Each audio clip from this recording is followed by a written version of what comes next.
伫咧新竹竹北的豆仔埔溪，但是热天到的时阵，因为这个溪水内面的送素无够，鱼仔是冰冻死几片。县政府即马也举办公听会，招在地居民甲环保团体来讨论，看安怎要甲豆仔埔溪变更较正气。溪水内底有900只的鱼仔已经冰冻，现场一尊一尊的臭味，清洁人员赶紧落水顾鱼仔的尸体。这是竹北市豆仔埔溪，逐年拢会发生的代志。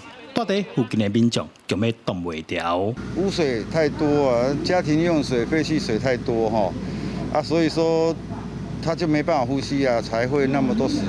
我们就希望说，第一个水量的问题可以先赶快改善，然后第二个就是水质我们也希望是可以再跟同步来改善。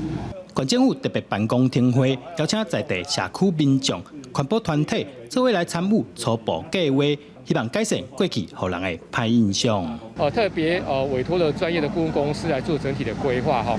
那目前已经有一个初步的规划成果哈。那今天是我们第一次把这样的规划成果来地方跟乡亲做一个报告也希望做一个双向回馈的部分。未来我们推动是会由下而上的方式哈，那会特别强调公民参与的部分哈。除了办理公民参与，也对外招募志工，希望结合大家的力量，共同维护环境。暗算明年争取建设经费，海民众一条清气豆仔埔溪。记者杜君和新竹报道。